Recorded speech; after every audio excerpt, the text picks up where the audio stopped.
Shalom, bertemu lagi dengan renungan hidup dalam iman. Dan tidak terasa, tinggal 1 pekan lagi, kita akan memasuki Minggu Paskah, Minggu Kesengsaraan Kristus. Hari ini kita akan merenungkan satu tema, yaitu Kristus, hamba Tuhan yang menderita. Yesaya pasal 52 ayat 13 sampai Yesaya pasal 53 ayat 12 berisi tentang nubuatan mengenai karya Sang Anak Domba, yaitu Sang Hamba Tuhan Yesus Kristus yang menderita bagi hukuman atas manusia.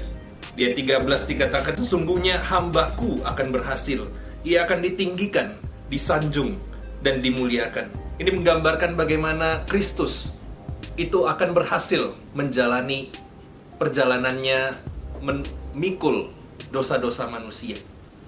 Namun ini bukan keberhasilan yang ditandai dengan kemenangan, kejayaan, namun ditandai dan dijalani di dalam kesengsaraan dan kesulitan. Dan itulah yang dicatat di dalam Yesaya pasal 52-53 ini. Di mana Yesaya di pasal 53 di ayat yang ketiga dicatat, ia dihina dan dihindari orang, seorang yang penuh kesengsaraan dan biasa menderita kesakitan. Orang pun menutup muka ketika melihat dia. Demikianlah ia dihina, dan bagi kita dia tidak masuk hitungan. Bahkan juga penyakit kitalah yang dia tanggung, kesengsaraan atas dosa-dosa kita yang dia pikul. Dan dia menjalani semuanya di dalam ketaatan, bukan dengan satu perlawanan, tapi dia menyadari bahwa memang inilah jalan yang harus ditanggungnya.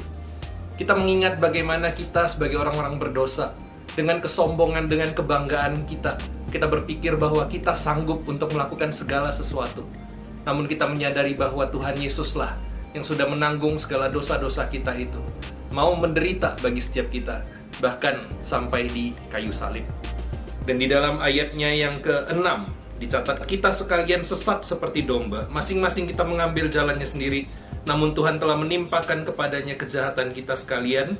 Dia dianiaya, tapi dia membiarkan dirinya disakiti dan tidak membuka mulutnya.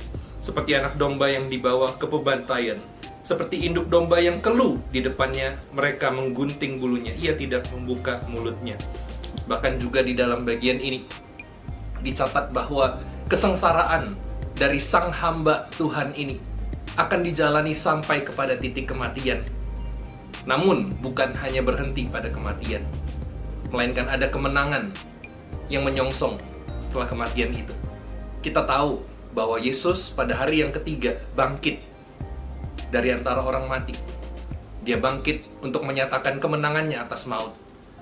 Di ayat yang ke-11, sesudah kesudahan jiwanya, ia akan melihat terang dan menjadi puas. Oleh pengetahuannya hambaku orang benar itu, aku membenarkan banyak orang, dan kejahatan mereka dipikulnya. Sebab itu aku akan membagikan kepadanya rampasan di antara orang-orang besar, dan ia akan membagikan jarahan kepada orang-orang bersama dengan orang-orang kuat. Karena ia telah menyerahkan nyawanya ke dalam maut, yang juga karena ia terhitung di antara pemberontak, padahal ia menanggung dosa banyak orang, dan berdoa untuk pemberontak-pemberontak. Ada kejayaan yang didapatkan oleh Tuhan Yesus ketika dia sudah menjalani semuanya dengan ketaatan. Saudara, memasuki minggu pekan Paskah ini, mari kita merenungkan kembali bagaimana Tuhan Yesus yang sudah berkorban bagi setiap kita.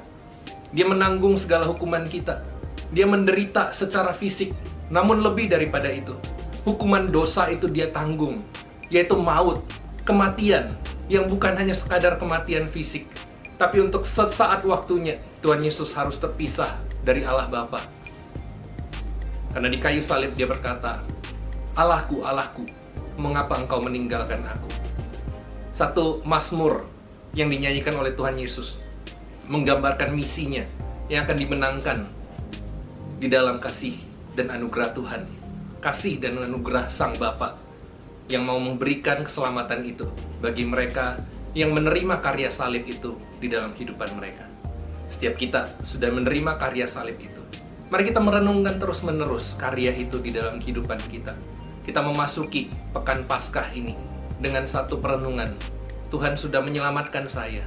Bagaimana saya, di dalam segala kelemahan keterbatasan saya, tapi di dalam kelayakan yang Tuhan sudah berikan, boleh membalas itu dengan melayani Dia, dengan hidup taat kepadanya, dengan sungguh-sungguh hidup untuk memuliakan Dia. Mari menyongsong Pekan Paskah sepekan ke depan ini dengan satu kerinduan. Hidup kita adalah untuk kita serahkan kepada Dia yang sudah menebusnya. Tuhan Yesus memberkati.